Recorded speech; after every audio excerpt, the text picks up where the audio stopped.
Más de la mitad de los turismos que se matriculan actualmente van equipados con motor diésel, lo que supone que el número de intervenciones a realizar en este tipo de motorizaciones irá en progresivo aumento.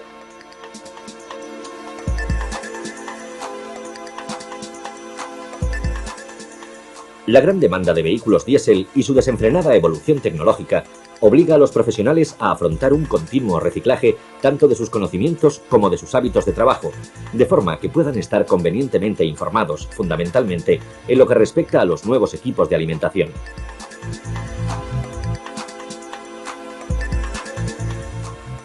Continuando con el tema de la gestión electrónica diésel, vamos a desarrollar el apartado de comprobación y diagnosis que para la gran mayoría de talleres resulta atrayente a la vez que necesario, debido a la reciente y masiva incorporación de vehículos equipados con estos sistemas.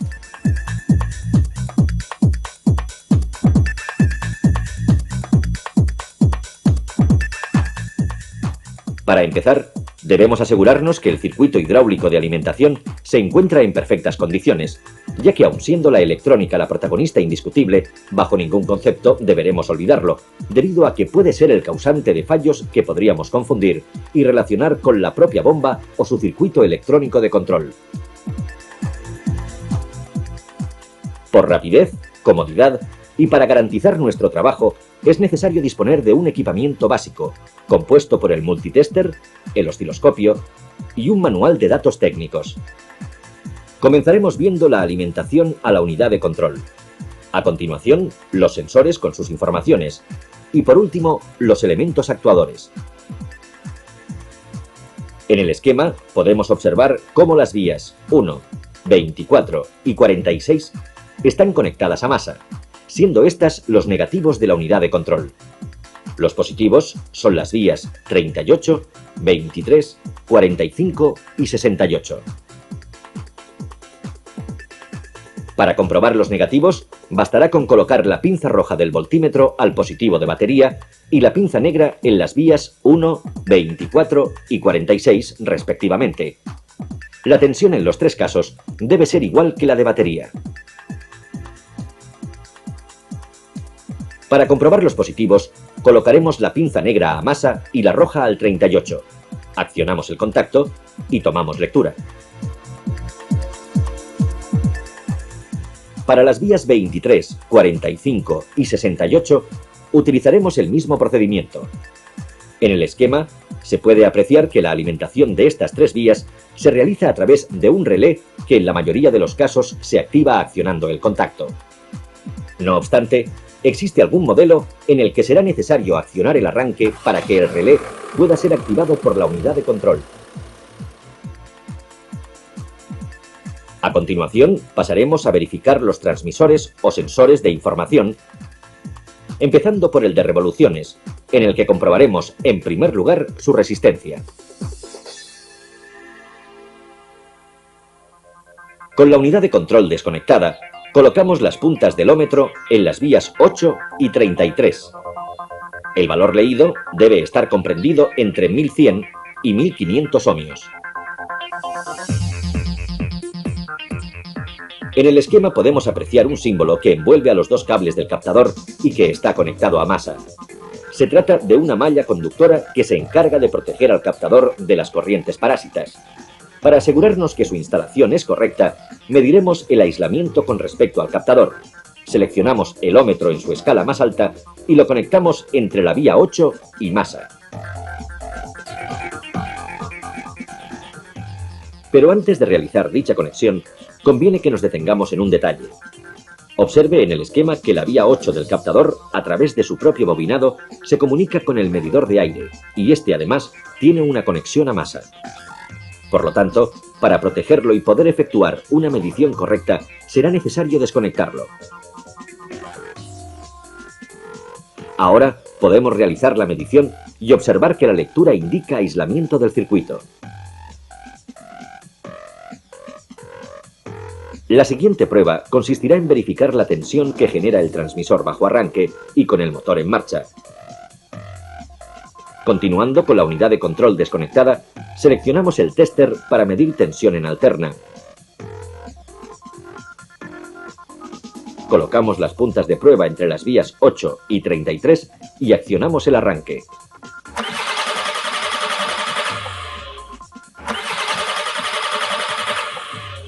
La tensión leída debe ser de aproximadamente 800 milivoltios.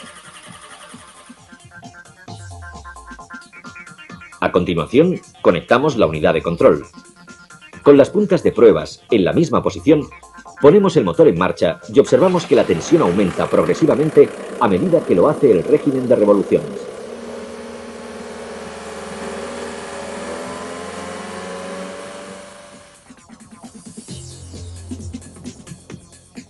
Si utilizamos el osciloscopio, conectaremos el cable negativo a masa y la punta de pruebas en la vía 8. Con el motor en marcha, observaremos una señal alterna que aumentará de valor y frecuencia a medida que vayamos acelerando.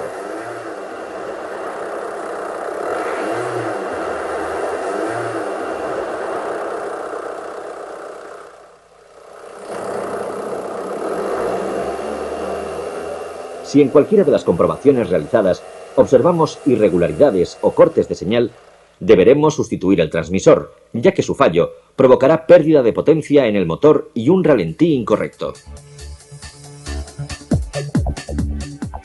El siguiente elemento que vamos a comprobar es el transmisor de inicio de inyección, también llamado sensor de la carrera de la aguja. Empezaremos midiendo su resistencia, por lo que deberemos colocar las puntas del ómetro entre las vías 11 y 12. El valor leído debe estar entre 90 y 150 ohmios.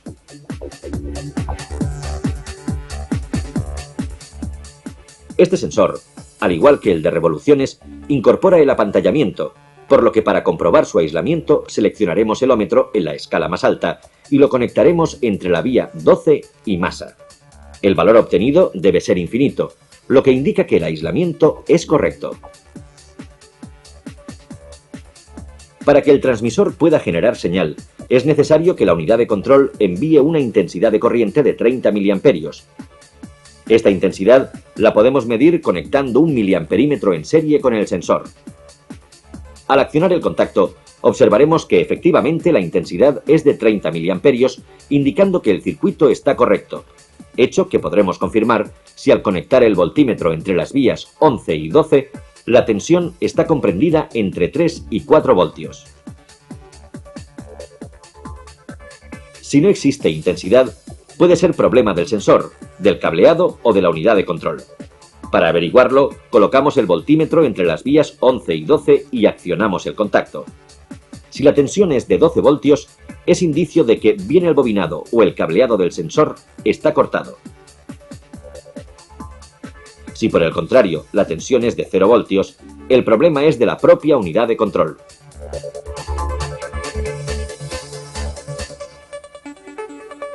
La siguiente verificación la realizaremos con el osciloscopio, de forma que podamos visualizar la señal generada durante el desplazamiento de la aguja. Conectamos el cable negativo a masa y la punta de pruebas al pin 12. Ponemos el motor en marcha y observaremos la señal. Esta debe crecer linealmente con el régimen de revoluciones.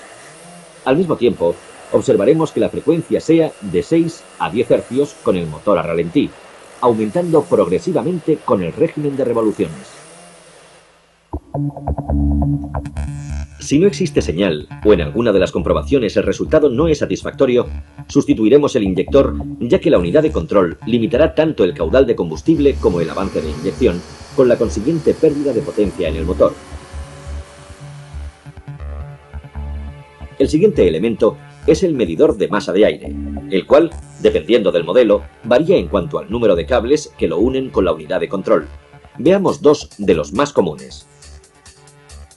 El que aparece en el esquema tiene 5 cables de conexión. El 1 es un positivo de 5 voltios desde la unidad de control por la vía 19. El 5 y el 3 son el positivo y negativo de alimentación con 12 voltios. Y el 6 y 2 son respectivamente señal de información positiva y negativa a la unidad de control por las vías 13 y 33. Para la versión de 4 cables, los números 3 y 1 son positivo y negativo de alimentación de 12 voltios, y el 4 y 2 señal de información positiva y negativa a la unidad de control por las vías 13 y 21. Siendo los dos de similares características, realizaremos la comprobación en solo uno de ellos. En primer lugar, deberemos asegurarnos de su correcta alimentación, por lo que colocaremos el voltímetro en el mismo conector del medidor entre las vías 3 y 5. Al accionar el contacto, la tensión debe ser igual que la de batería. En caso contrario, revisaremos la instalación. A continuación, colocaremos el voltímetro entre las vías 1 y 5. La tensión en este caso será de 5 voltios. De no ser así, el cable hasta la vía 19 está cortado o existe un problema en la unidad de control. Con el medidor correctamente alimentado, pasamos a verificar la señal de información de la masa de aire colocando las puntas del voltímetro entre las vías 13 y 33 de la unidad de control. Ponemos el motor en marcha. Al ralentí, la tensión debe ser de aproximadamente 1 voltio. A continuación, aceleramos progresivamente y la tensión aumentará hasta llegar prácticamente a 5 voltios. Si la comprobación la hacemos con el osciloscopio, debemos colocar el cable negativo a masa y la punta de pruebas en la vía 13. Realizamos varias aceleraciones y observamos en la pantalla una curva que oscila desde 1 a 5 voltios. Si observamos alguna irregularidad o corte durante el desarrollo de la curva, procederemos a sustituir el medidor de aire, ya que al detectar el fallo, la unidad de control reduce el límite de presión de soplado del turbo, a la vez que suprime el sistema de recirculación de gases de escape. Entre el acelerador y la bomba inyectora se encuentra el sensor de posición del pedal acelerador, que dispone de un conector de 5 vías, aunque en algunos casos es de 6. La primera comprobación la vamos a realizar sobre dicho conector para verificar la tensión de alimentación al potenciómetro. Colocamos las puntas del voltímetro entre las conexiones 2 y 3. Accionamos el contacto y la tensión debe ser de 5 voltios. Si no existe tensión, verificar el cableado o la unidad de control. Si la tensión es correcta, pasaremos a verificar la información de potenciómetro colocando las puntas del voltímetro entre las vías 15 y 55. Accionamos el contacto y leemos la tensión. Con el pedal en posición de reposo, el valor debe ser de 0,2 a 0,5 voltios. A continuación, aceleramos progresivamente y la tensión debe aumentar hasta aproximadamente 3,4 voltios. Si esta misma comprobación la realizamos con el osciloscopio, nos dará una lectura más fiable. Conectamos el cable negativo a masa y la punta de pruebas en la vía 15. Con el contacto accionado, aceleramos lentamente. En la pantalla observaremos una línea ascendente que finaliza cuando el pedal llega a su tope. Al decelerar, la línea volverá a su posición inicial.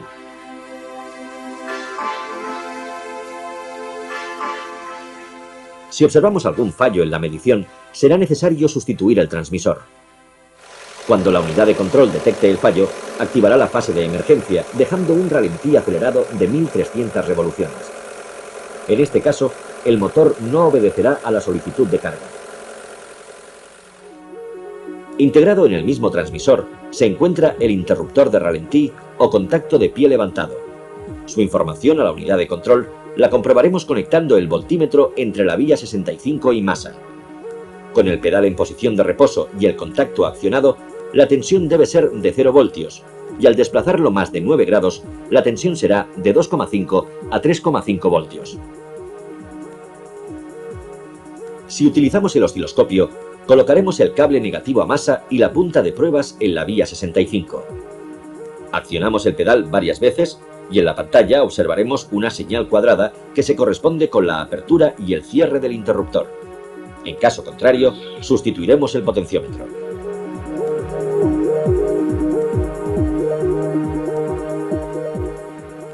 Instalado en la parte superior de la bomba se encuentra el captador de posición de la corredera reguladora de caudal. La primera comprobación que le vamos a realizar es la medición de la resistencia de sus dos bobinas.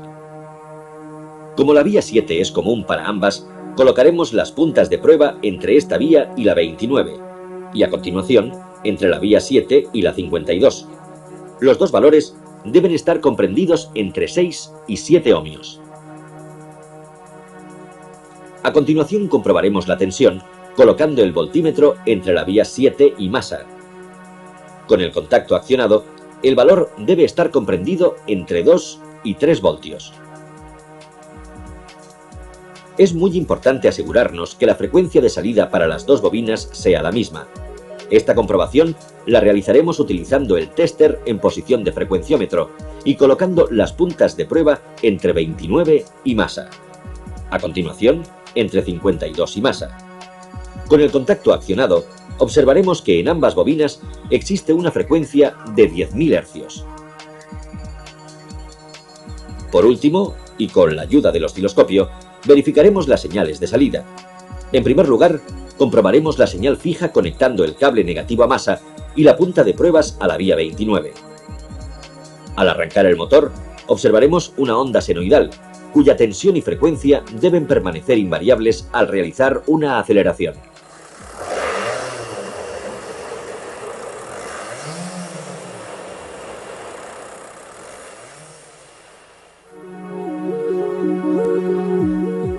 Para comprobar la señal variable, colocamos la punta de pruebas en la vía 52 y ponemos el motor en marcha. Al acelerar, observaremos cómo la onda senoidal varía su amplitud. Por el contrario, la frecuencia debe permanecer fija.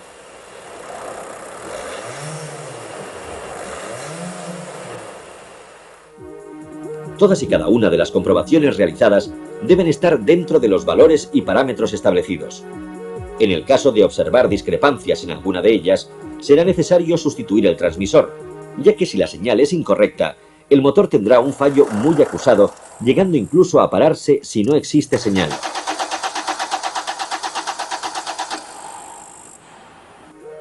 A continuación veremos las señales procedentes de los interruptores que se encuentran ubicados en los pedales, tanto de freno como de embrague. En el pedal de freno se suelen montar dos interruptores con conexión independiente a la unidad de control, sirviendo además uno de ellos para la conmutación de las luces de stop. Para comprobar su funcionamiento colocaremos las puntas de pruebas del voltímetro entre la vía 44 y masa. Con el contacto accionado y el pedal en reposo, la tensión debe ser de 0 voltios. Al pisar el pedal, la tensión será de 12 voltios.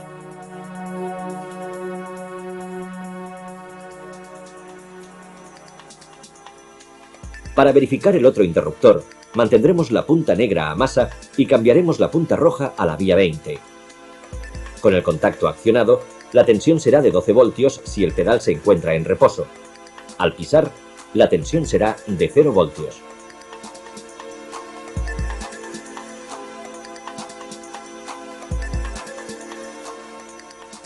La misma prueba la podemos realizar conectando el osciloscopio entre 20 y masa y 44 y masa. En la pantalla aparecerá reflejada la señal de apertura y cierre del circuito correspondiéndose con el accionamiento del pedal. El interruptor del pedal del embrague tiene una comprobación similar a las que acabamos de realizar. Con el contacto accionado, colocamos las puntas del voltímetro entre las vías 17 y masa. Si el pedal está en posición de reposo, la tensión será de 0 voltios. Al accionarlo, cambiará a 12 voltios.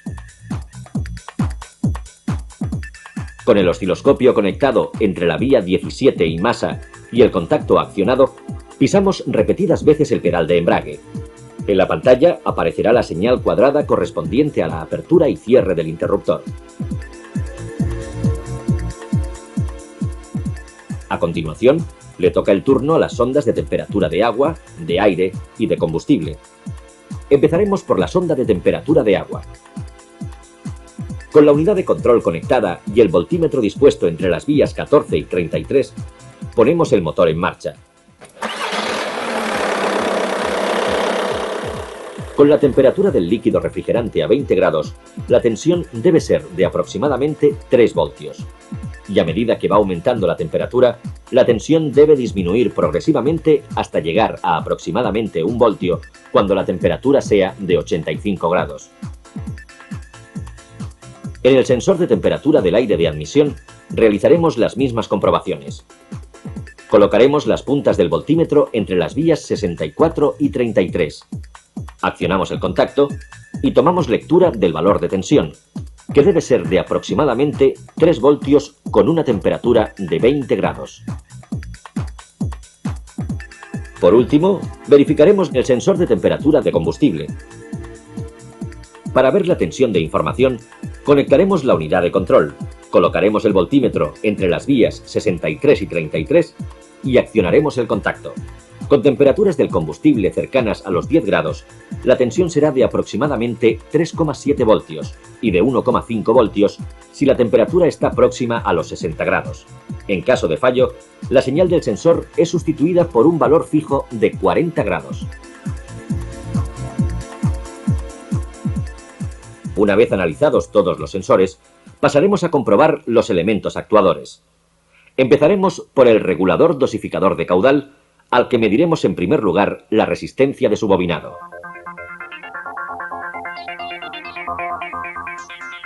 Con la unidad de control desconectada, colocaremos las puntas del ómetro entre las vías 4 y 23, 5 y 23 y finalmente entre 49 y 23. En los tres casos, el valor de la resistencia debe ser de 1 ohmio. A continuación conectamos la unidad de control. Y en el conector de la bomba colocamos el voltímetro entre el pin de alimentación y masa. Al accionar el contacto, la tensión debe ser igual que la de batería. Seguidamente comprobaremos la señal de mando de la unidad de control. Con el tester seleccionado en posición de frecuenciómetro y las puntas de pruebas entre las vías 4, 5 o 49 y masa, ponemos el motor en marcha. La frecuencia oscilará de 200 a 900 Hz en función del caudal necesario en cada momento.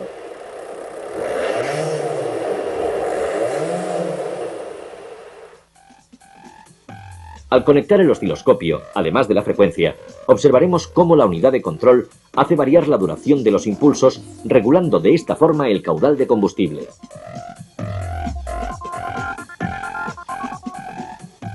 Si se produce una avería en el regulador dosificador, la corredera impide que se alcance la presión necesaria para la apertura de los inyectores.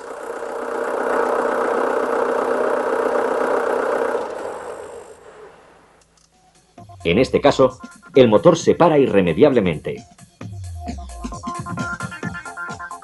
El segundo actuador que vamos a verificar es la electroválvula de avance. Desconectamos la unidad de control y medimos la resistencia de su bobinado conectando las puntas de pruebas entre las vías 45 y 51.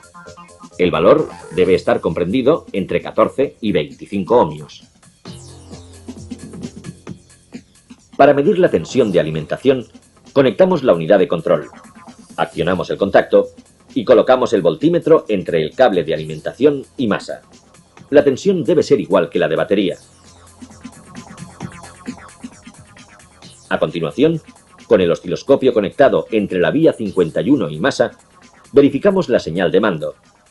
Si lo mantenemos al ralentí, observaremos cómo existe una proporción del 50% entre la activación y la desactivación de la señal. Al acelerar, el porcentaje de conexión a masa aumenta de forma rápida, descendiendo a continuación hasta un 40%.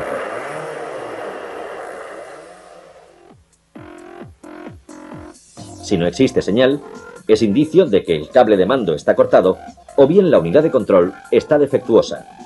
Si el valor de la resistencia es incorrecto, sustituiremos la electroválvula y por último, si esta no es alimentada, verificaremos su instalación desde el relé. En la electroválvula de pare o stop eléctrico, también vamos a comprobar la resistencia de su bobinado. En este caso, y con la unidad de control desconectada, colocamos el ómetro entre 53 y masa, debiendo ser de 6 a 9 ohmios el valor obtenido. El siguiente paso consistirá en verificar la tensión de alimentación colocando el voltímetro entre la conexión de la electroválvula y masa. Para poder leer el valor de tensión, deberemos accionar el arranque para que la unidad de control proceda a la alimentación de la electroválvula.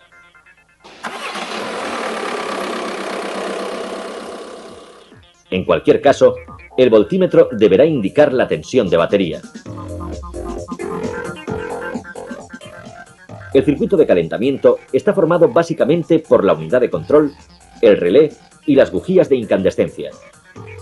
Su actuación la podemos observar colocando el voltímetro entre el cable de alimentación de las mismas bujías y masa. Una breve indicación de tensión después de accionar el contacto delatará su funcionamiento.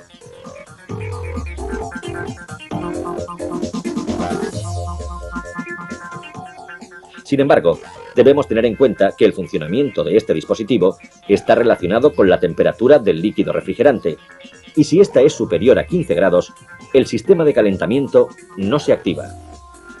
No obstante, si el valor de temperatura está dentro del margen de utilización y el dispositivo de precalentamiento no funciona, verificaremos en primer lugar si la unidad de control excita al relé del sistema, colocando las puntas del voltímetro entre un positivo y la vía 50. Al accionar el contacto, observaremos que la tensión es la misma que la de batería, desapareciendo este valor en breves segundos dependiendo de la temperatura.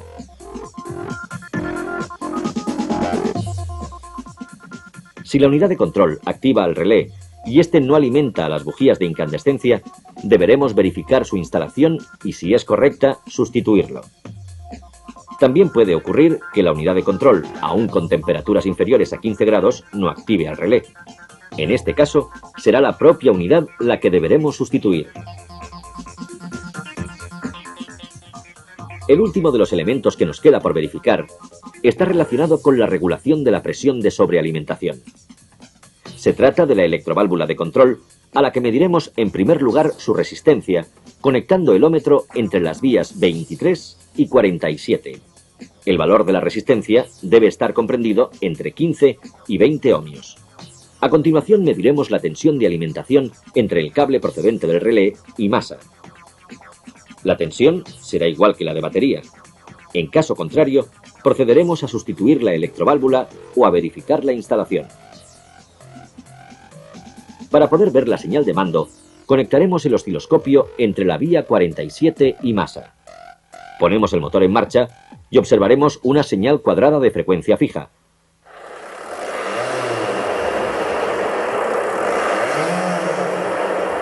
Al acelerar, el porcentaje de conexión a masa debe variar y la frecuencia mantenerse con un valor fijo. De lo contrario, deberemos sustituir la unidad de control. Con esto, damos por finalizada la primera incursión que hemos realizado en el apasionante mundo del motor diésel, quedando patente que el control electrónico de las bombas de inyección es un tema de actualidad y que tiene mucha vida por delante. De cualquier modo, si lo que se pretende es estar formado e informado, deberemos tener muy en cuenta los radicales cambios, sobre todo en lo que respecta al sistema de alimentación diésel, como muy bien están demostrando la mayoría de las marcas al incorporar el sistema denominado Common Rail.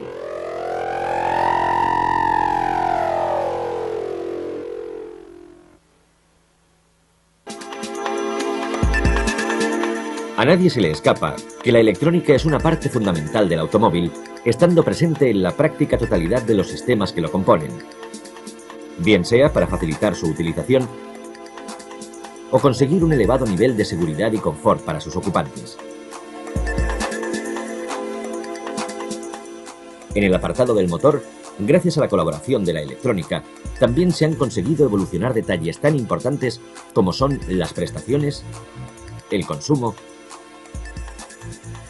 y la emisión de gases. En lo que respecta al motor diésel, la electrónica había tenido muy poco protagonismo. Sin embargo, en los últimos años, aquellos motores pesados y de escasas prestaciones se han puesto a la vanguardia, llegando en muchos casos a superar a los ágiles y rápidos motores de gasolina. Esta transformación se ha llevado a cabo principalmente con el desarrollo de nuevas tecnologías. No obstante, la incorporación de la electrónica ha contribuido a mejorar de forma considerable su funcionamiento, consiguiendo sin lugar a dudas una verdadera revolución en el motor diésel. El presente capítulo lo vamos a dedicar a la nueva generación de bombas de inyección. Describiremos principalmente las adaptaciones destinadas al control del combustible, así como los dispositivos utilizados para la reducción de gases contaminantes. Antes de entrar a fondo con la gestión electrónica, vamos a repasar de forma breve las características de funcionamiento del motor diésel con respecto al motor de gasolina. En ambos motores, el ciclo se realiza en 4 tiempos: admisión, compresión, combustión y escape.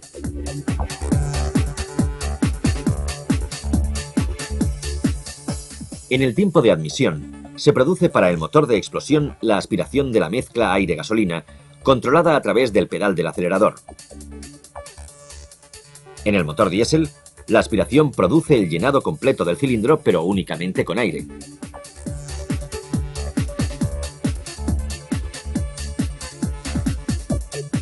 En el segundo tiempo, para el motor de explosión, se produce la compresión de la mezcla, reduciendo su volumen aproximadamente 9 veces, mientras que en el motor diésel, la reducción del volumen del aire es superior a 16 veces, alcanzando temperaturas del orden de 700 grados centígrados. En el tercer tiempo es donde se produce la mayor diferencia, ya que en el motor de explosión, el salto de chispa de la bujía provoca la inflamación de la mezcla, mientras que en el motor diésel se inyecta una cantidad de gasoil perfectamente controlada, autoinflamándose por el calor generado durante la compresión. Finalmente, se realiza el tiempo de escape, donde se procede a la expulsión de los gases quemados en ambos motores.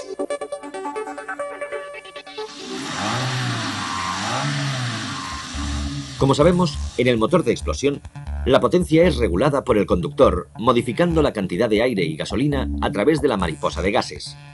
En el motor diésel, para conseguir la potencia deseada, se regula la cantidad de combustible a inyectar por medio de la bomba.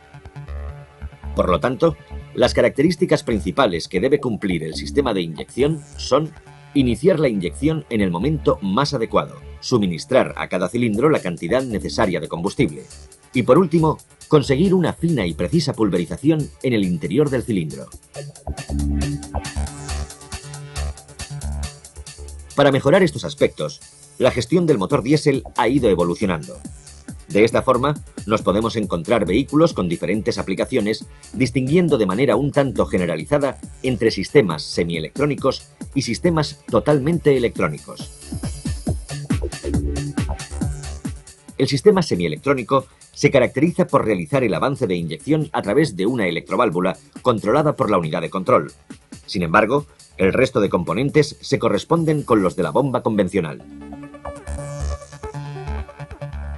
En el sistema completamente electrónico, la unidad de control, además de actuar sobre el avance, se encarga de regular el caudal de inyección, eliminando, por tanto, la conexión mecánica entre el pedal del acelerador y la bomba inyectora.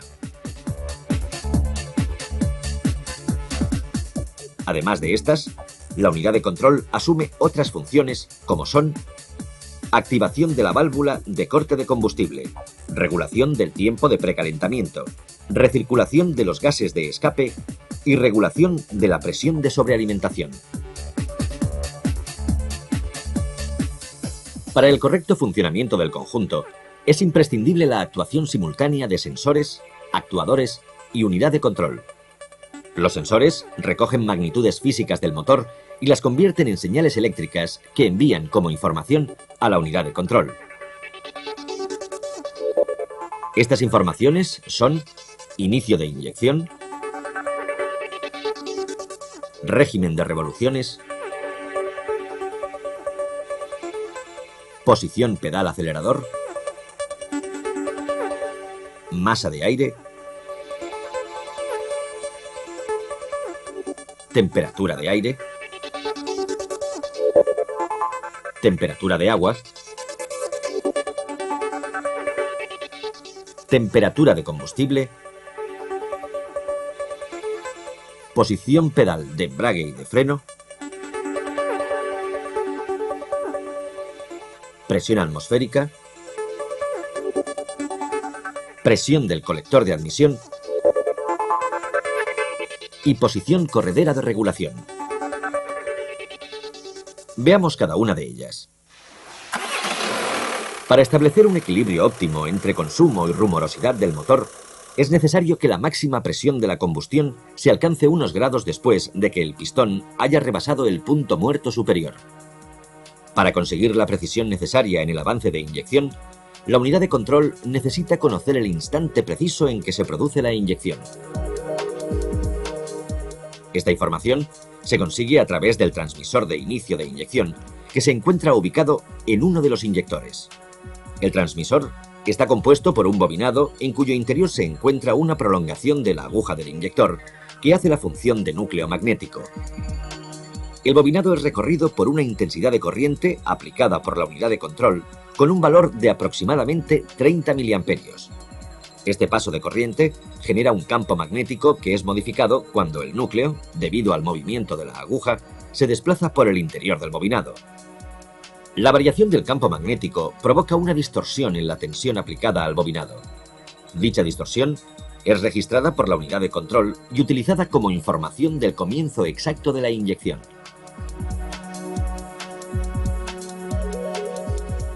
De la información del régimen de revoluciones y posición angular del cigüeñal se encarga el captador inductivo. Este captador genera una señal cada vez que pasan por delante de él una serie de resaltes o huecos mecanizados en el volante, definiendo de esta forma la posición del cigüeñal y el régimen de revoluciones. Con estas dos informaciones, la unidad de control determina la cantidad de caudal de combustible a inyectar y el comienzo de la inyección. También son necesarias para la recirculación de los gases de escape, la duración del precalentamiento y, en algunos casos, para el reloj cuentarevoluciones. Si la señal deja de emitirse por una avería en el sensor o en su instalación, la unidad de control pasa instantáneamente a la fase de emergencia, utilizando como señal sustitutiva la del transmisor de inicio de inyección.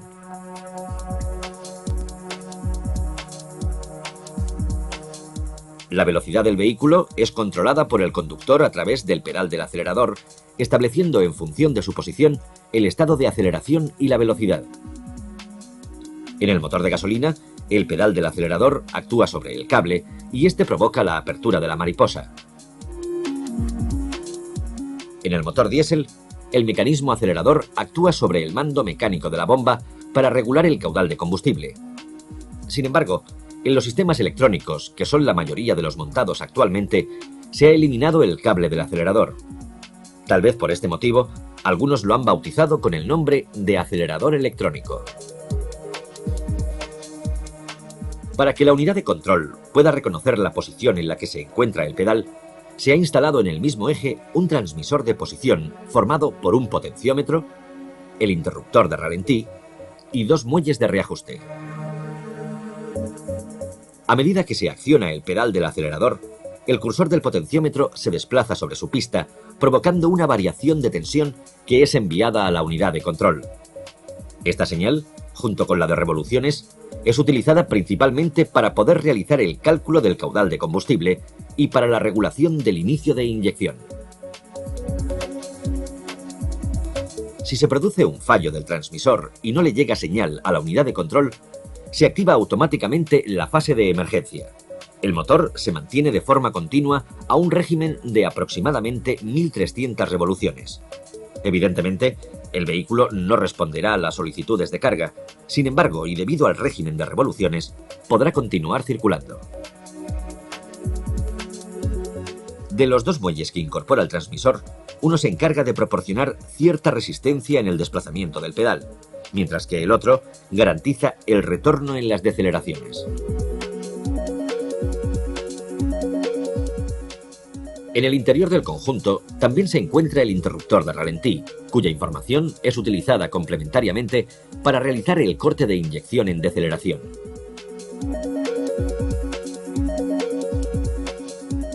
La siguiente información es la de masa de aire.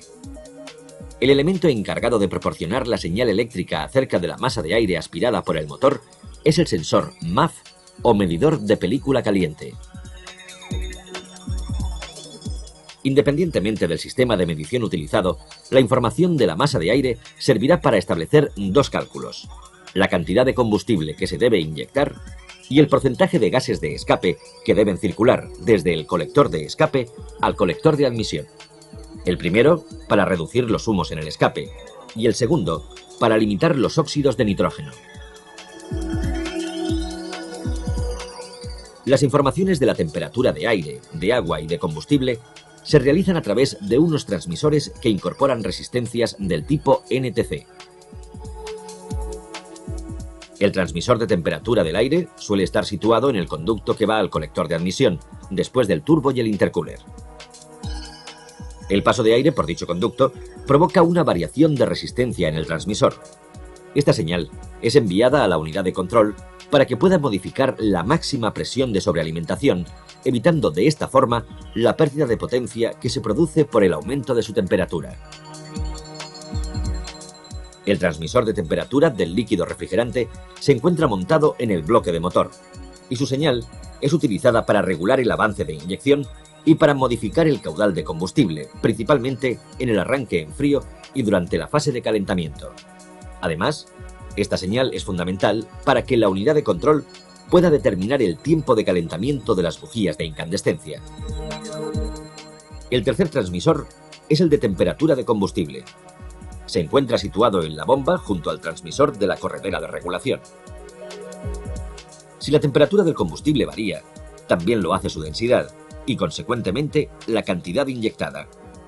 Como lo que se persigue es conseguir una dosificación precisa, la unidad de control realizará la dosificación basándose en la información de la temperatura de combustible. Cuando vamos conduciendo y efectuamos un cambio de marchas, se suelen producir pequeñas pero molestas sacudidas o tirones. Para impedirlo, se monta en el pedal de embrague un interruptor que informa de la posición de embragado o desembragado. De esta forma, al accionar el embrague, la unidad de control reducirá durante un breve espacio de tiempo la cantidad de combustible a inyectar, mejorando la suavidad de funcionamiento durante los cambios de marcha.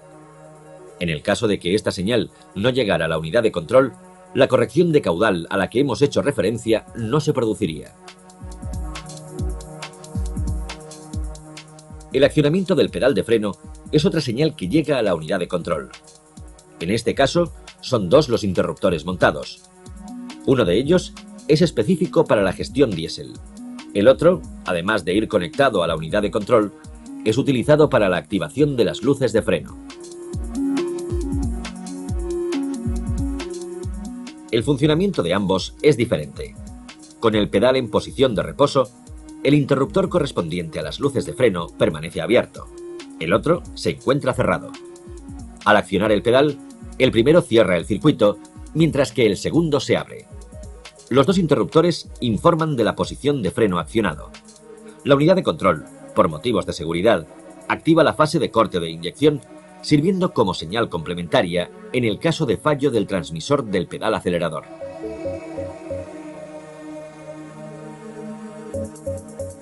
Para medir la presión en el colector de admisión, se utiliza el transmisor de presión instalado generalmente en el interior de la unidad de control.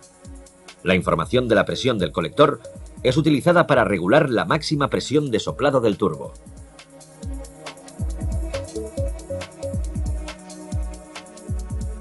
En el caso de avería de este sensor, la unidad de control mantiene activada a la electroválvula limitadora, evitando un aumento en la presión de sobrealimentación. En este caso, el motor acusará una falta de potencia. La otra medición de presión es la que realiza el transmisor o sensor de altitud que se encuentra instalado en la propia unidad de control. A medida que aumenta la altitud, la presión atmosférica va disminuyendo. Con la señal de este sensor, la unidad de control irá reduciendo la máxima presión de sobrealimentación para evitar daños en el turbocompresor. La última de las informaciones es la que se realiza a través del transmisor de posición de la corredera de regulación. Este elemento se encuentra en el interior de la bomba inyectora y es accionado por el mismo eje que desplaza a la corredera de regulación.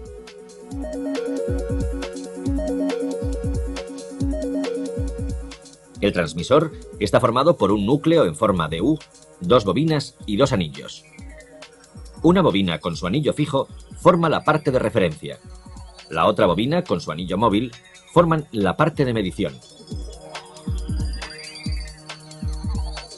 Las dos bobinas son alimentadas por la unidad de control con una tensión alterna de 5 voltios y una frecuencia de 10.000 hercios. El paso de corriente por las dos bobinas genera un campo magnético en el núcleo que varía en función de la posición adoptada por el anillo móvil. Este efecto provoca a su vez una variación en la tensión del bobinado, sirviéndole a la unidad de control como información de la posición que adopta la corredera de regulación en cada momento.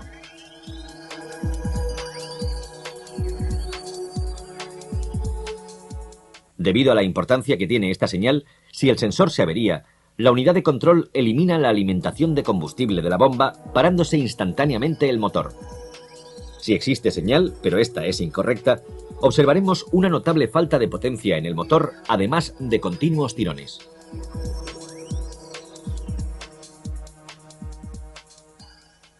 Anteriormente, hemos visto que la regulación electrónica del motor diésel estaba compuesta por la unidad de control, los sensores y finalmente los elementos actuadores, a los que podemos definir como los encargados de transformar las señales eléctricas en magnitudes mecánicas.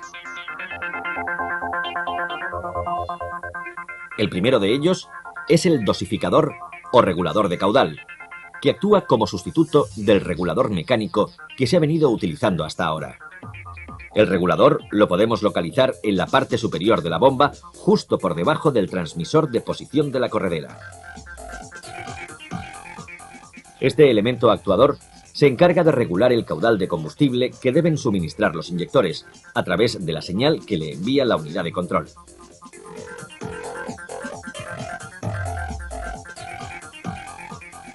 En el interior se encuentra un motor de corriente continua, cuyo inducido es a su vez el eje que desplaza a la corredera de regulación.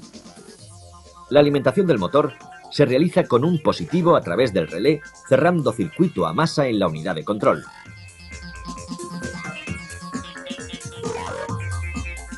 El campo magnético generado vence la fuerza ejercida por el muelle y provoca el desplazamiento angular del eje, en cuyo extremo se sitúa la excéntrica que da movimiento a la corredera. El ángulo de giro se sitúa en torno a los 60 grados, sirviendo este margen de regulación para actuar desde la posición de caudal cero hasta máximo caudal. Cuando el motor necesita gran cantidad de combustible, bien porque se está produciendo un arranque en frío o por funcionar a plena carga, la unidad de control envía una señal al servomotor de forma que el eje desplace a la corredera en el mismo sentido que el émbolo distribuidor, alargando la carrera útil de inyección y, en consecuencia, la cantidad de combustible.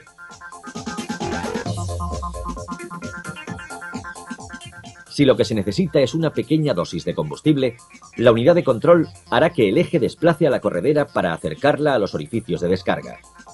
De esta forma, se reduce la duración de la inyección y la cantidad de combustible.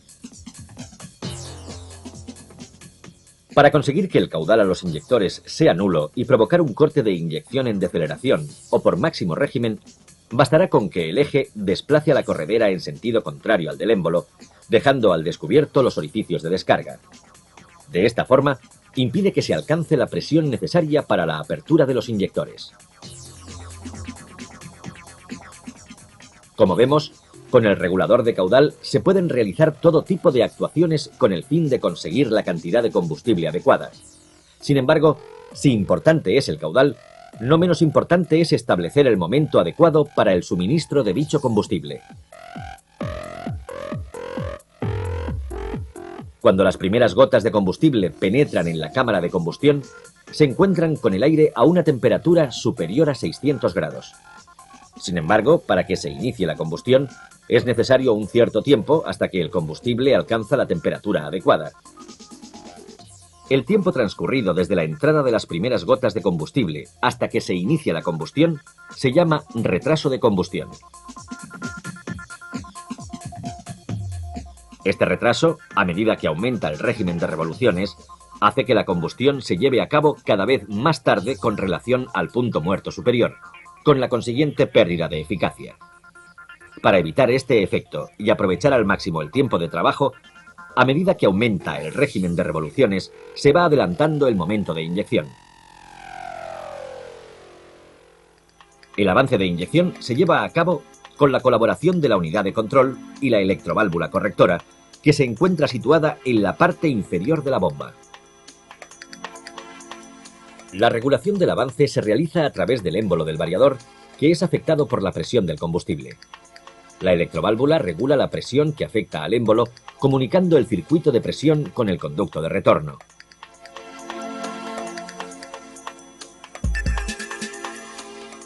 Cuando la electroválvula cierra el conducto de retorno y en virtud del régimen de revoluciones de la bomba, se registra un aumento de presión que vence al muelle y desplaza al émbolo, arrastrando al pivote y al anillo de rodillos. De esta forma, se consigue un avance en la inyección. Si la electroválvula abre, el combustible fluye hacia el retorno y se produce un descenso de presión que afecta al émbolo. El muelle recupera su posición y lo empuja en sentido contrario, reduciendo el avance.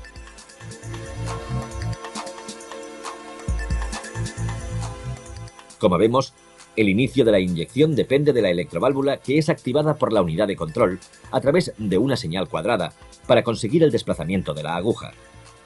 Como la presión en el émbolo depende de la apertura de la aguja, la unidad de control, en función de las señales recibidas, modificará el tiempo de excitación para conseguir el avance deseado.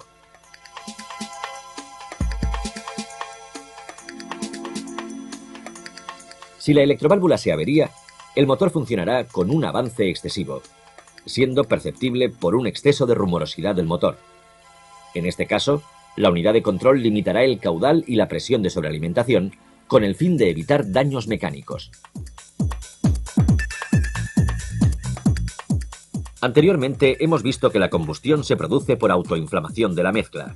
De ahí que para efectuar la parada del motor sea necesario interrumpir la entrada de combustible. El dispositivo utilizado para realizar esta función apenas ha sufrido cambios con respecto a las bombas mecánicas, ya que se trata de una electroválvula que se encuentra montada en la parte superior de la bomba para impedir el paso de combustible a la cámara de alta presión. La electroválvula recibe el positivo de alimentación a través de la unidad de control y el cierre del circuito lo realiza directamente a masa. El paso de corriente por el bobinado provoca el desplazamiento del núcleo para liberar la circulación del combustible hacia el émbolo distribuidor y la cámara de alta presión. Si la unidad de control interrumpe la alimentación, el muelle empuja al núcleo y se obtura el paso de combustible, provocando instantáneamente la parada del motor. Continuando con los actuadores, pero ya fuera de la bomba, se encuentra el dispositivo de calentamiento del aire, el cual, y debido a las características que presentan los motores de inyección directa, será utilizado fundamentalmente en situaciones de bajas temperaturas.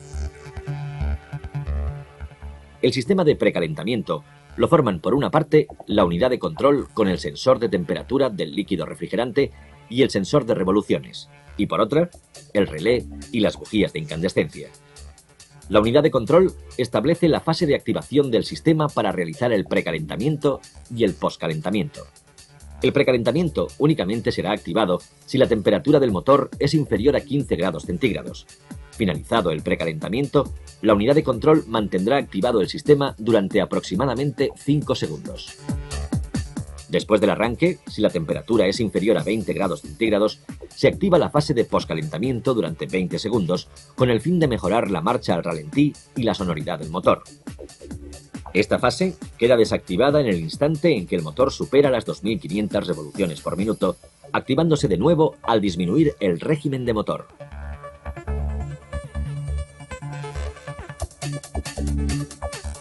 Cuando la unidad de control establece el funcionamiento del sistema, excita al relé con una señal negativa. Este se activa y alimenta a las 4 bujías. Para que el sistema sea anulado, bastará con que la unidad de control interrumpa la excitación al relé. Otra de las funciones que realiza la unidad es la del control de los gases de escape con el fin de reducir la emisión de óxidos de nitrógeno. El sistema de recirculación, también denominado sistema EGR, consiste en hacer pasar una determinada cantidad de gases de escape al conducto de admisión. De esta forma, se enrarece la combustión, disminuyendo la presión y la temperatura, que son dos de las condiciones necesarias para la producción de óxidos de nitrógeno. La cantidad de gases de escape a recircular debe estar perfectamente controlada, con el fin de evitar pérdidas de potencia y aumento de otros gases nocivos, como el monóxido de carbono o los hidrocarburos. Dicha cantidad es regulada por la unidad de control y la electroválvula de recirculación, basándose en las informaciones recibidas del medidor de masa de aire, del caudal de combustible, revoluciones, temperatura de motor y posición del pedal acelerador. Cuando la electroválvula se encuentra en reposo, impide que el vacío llegue a la válvula EGR manteniendo el conducto de recirculación cerrado. Si es excitada por la unidad de control, permitirá el paso de vacío para provocar la apertura de la válvula EGR y efectuar el proceso de recirculación. Otra de las regulaciones es la que se realiza sobre la presión de sobrealimentación. En el sistema tradicional, una válvula neumática regula la presión de soplado mediante el desvío de una parte de los gases de escape. Esta válvula es controlada directamente por la presión que se genera en la parte de admisión. La incorporación de la electrónica ha permitido que la presión de sobrealimentación sea regulada por la propia unidad de control, teniendo en cuenta parámetros tan importantes como la temperatura del aire en el colector o la presión atmosférica. La electroválvula limitadora es el elemento que, mandado por la unidad de control, se encargará de regular la sobrealimentación. Cuando la electroválvula es excitada por la unidad de control, desvía la presión del colector hacia el exterior. En ese instante, la válvula neumática no ejerce ningún control en la sobrealimentación, aumentando el valor de presión de soplado. El límite de dicha presión se alcanzará cuando la electroválvula cierre el conducto del exterior y permita de nuevo el paso de la presión de soplado hacia la válvula neumática. En el caso de producirse una avería, la máxima presión estará limitada por el tarado de la válvula neumática con una presión de sobrealimentación de aproximadamente 0,6 bares. Con la regulación del turbocompresor, damos por finalizado este apartado con el cual hemos pretendido acercar a los profesionales las nuevas tecnologías aplicadas a las bombas de los motores diésel de inyección directa. En la siguiente edición veremos cuáles son las comprobaciones necesarias para poder verificar este sistema de inyección con regulación electrónica.